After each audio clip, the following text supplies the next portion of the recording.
Could you talk about Selznick first? And of course, I suppose that the main association must be Rebecca. It was a very fortunate night for me when I went to dinner at Charlie Chaplin's house, and I was sitting next to a bespectacled man, and we were talking about various books, and I mentioned that I had read Daphne du Maurier's last one, Rebecca, and I thought it would make an awfully good movie, and he laughed, and he said, my name is David O. Selznick, and how would you like to test for it?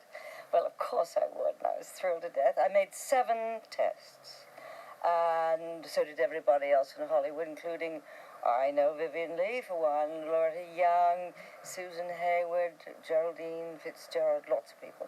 And I even think Lana Turner. And finally my agent said, oh, give it up, you're not going to get it anyway. And I didn't think twice about it, as I was about to be married to Brian Ahern, and did so. 3 days afterwards, of course, the phone rang, and it was my agent saying, you've got the part, you have it for Rebecca. And I didn't really want it, and I was fishing at the time on my honeymoon with my husband. I went back in the boat and I said, I can have Rebecca if I want it. And he was singing Choo Chin Chow from China, I remember it very well, and the fish weren't biting.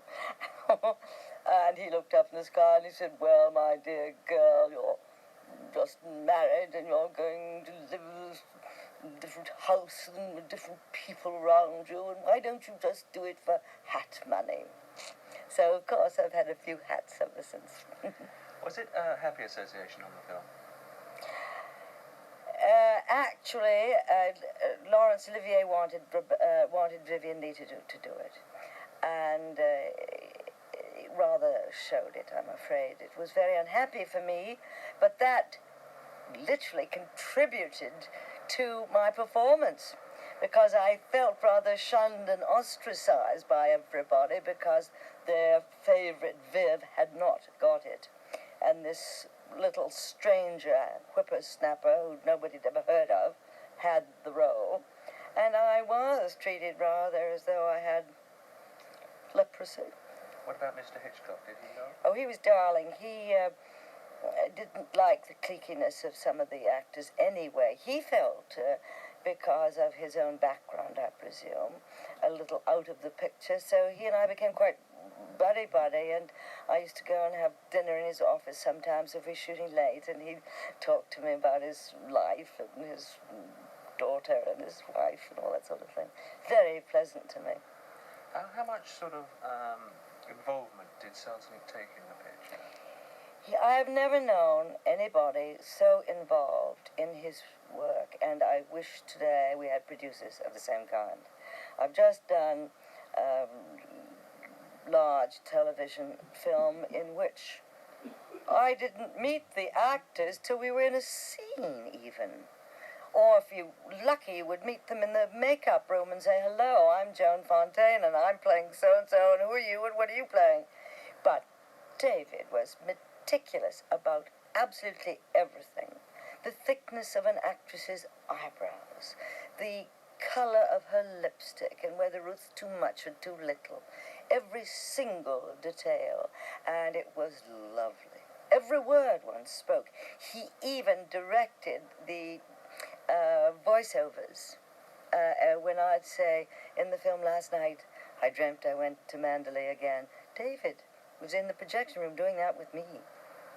How did he get on with Hitchcock in doing this? I mean, did it overlap or did they clash because of his involvement? But Hitchcock had Joan Harrison, his sort of loyal writer assistant. His wife was a cutter, not that she cut the film, but she was always there for advice. So it was, in a sense, 3 and 1, David being forceful enough for 3 people, so it was evenly divided. Did you work for him again after that?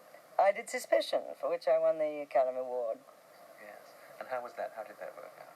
Oh, I'm very fond of Hitch. He used to call me Kid all the time. Now, Kid, let's show him, Kid. Let's go and do this, Kid.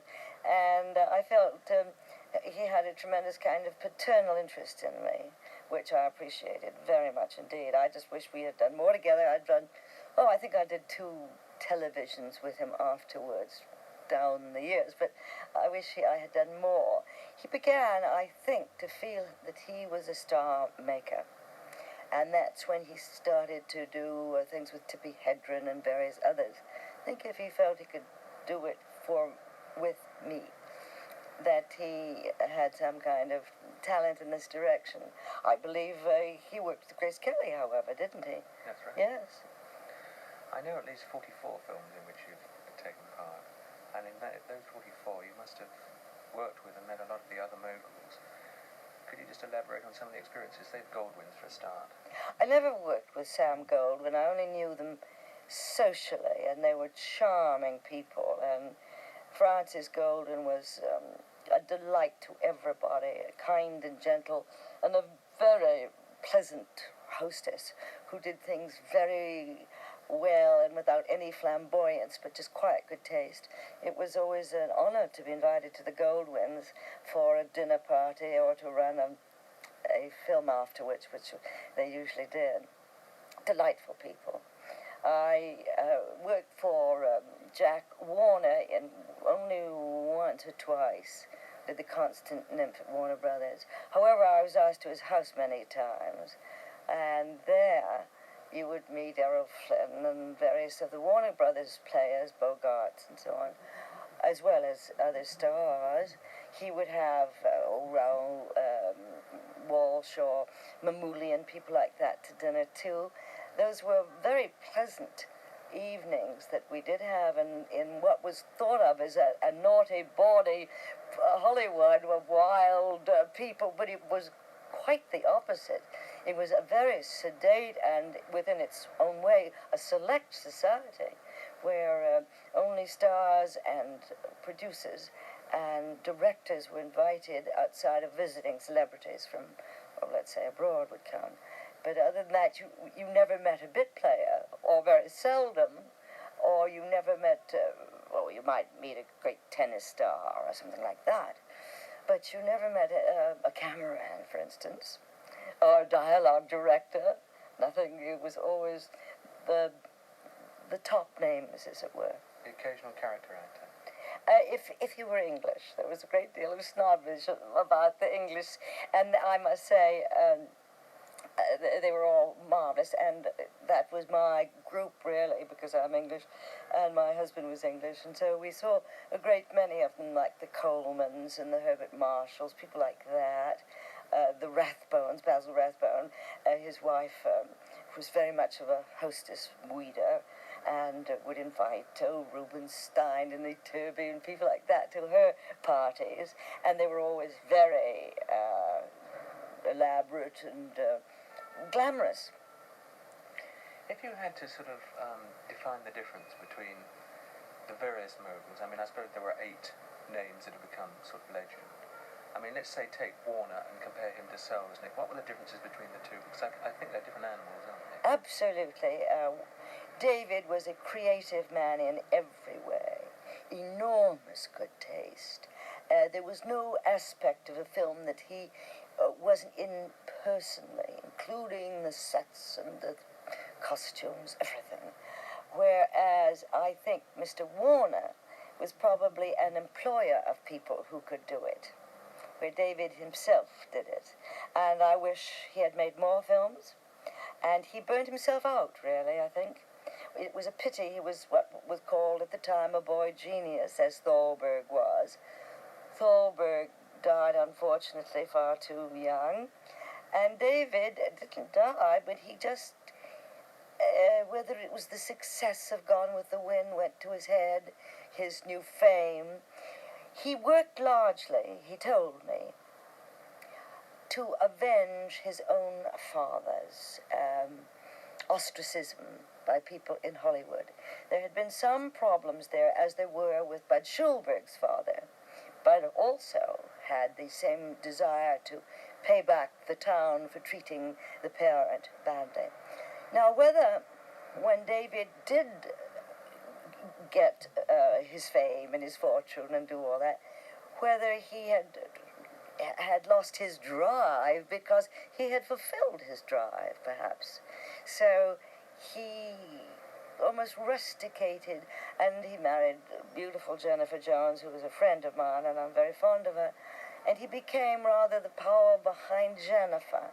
And if she was doing a film, we did Tender the Night together, he would see all the rushes, advise her, and she in turn would tell the director that she wasn't happy with the scene or the tablecloths or whatever it happened to be. He couldn't leave it alone. He couldn't stop that sort of thing. So he did it through Jennifer. A famous quote, I think it was something like Bob Thomas wrote, said that both David and Myron conquered the film industry completely, and then in the end were defeated by it. And I never quite understood that. Were they disillusioned by it in the end? I would love to know what happened. I don't really know. David, he began, I think, to gamble.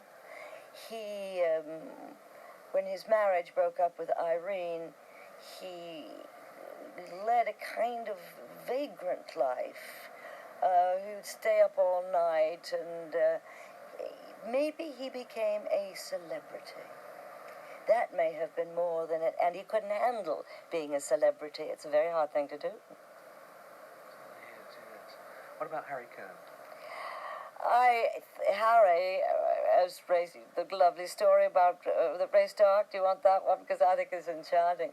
When Harry Kern died, his funeral was held on one of the sound stages at Columbia, and everybody, of course, had to come. And Ray Stark, the producer, an agent, then said, well, you see, you give the public what it wants and they'll all come. He was not a well-liked man. He was a very rough zircon. He was hardly a diamond. And was kind of a tough gangster. I remember I met him once at El Morocco, and I was in the telephone booth. And he thrust the door open. He said, get off the phone. He said, I'll make you a deal right here now. I don't want to talk to your agent. It's so many thousands per picture for a 3-picture deal. Take it or leave it. And that was it. And I left it, of course. I wasn't going to do that. And, I think I said I would like to have script approval. And he said, not in your life. I'll tell you what you're going to do. And so that was I was not interested in signing up at Columbia Studios.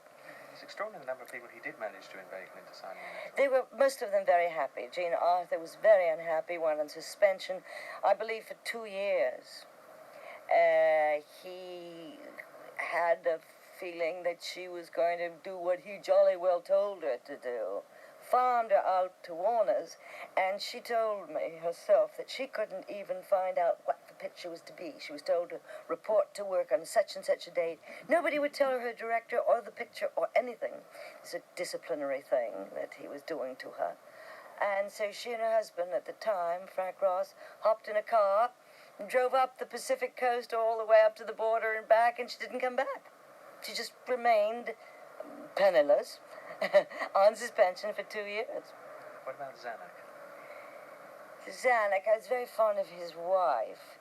They were a much less sedate group. They entertained, and it was a little more flashy, a little more with it, that kind of thing, a little more European, actually. And he, of course, played polo, and what is always fascinating about all these people, and I hadn't realized it till now, they thought of themselves as celebrities, as personalities, and behaved like it too. Not as businessmen or heads of studios, but as names of great prominence and power, stature, everything. Zanuck, how much, was he part of the way towards Selznick? I've been told that he actually took a great hand in his productions, apart from standing back like Jack Warner. Zanuck made a great many more films, and he would have a nominal producer make them. Now, if the film turned out to be a great success, he would put his name on it, produced by Darryl Zanuck, and the other producer's name would come off. But if it didn't look as though it was going to make money, then the original producer kept his name on. But he was very good at buying property. He He was very clever about getting good properties, like The Rains Came and so on. And he had a very, he understood quality in actors and everything else, and he wanted the best. And that is always a marvelous thing. He didn't have a stock company as Warner's did. Warner's, you're much too young to remember, but they had almost the same players you'd see in every film under contract, like Pat O'Brien and so on. You would know it was a Warner Brothers film because you'd see familiar faces. Now, Zanuck didn't do that. He was more of a star maker, and he did. Let's come to think of it. How many did star, like Betty Grable and so on, through Zanuck over there, even to Marilyn Monroe. And yet, of course, you do read criticisms of his casting technique. I mean, or contradictions, rather. I mean, was it Gene Tierney, marvellous in Laura, and yet he's sort of typecasting time and time again of, say, Richard Widmark. I've read that somewhere. Would you say that was valid, that criticism, or not?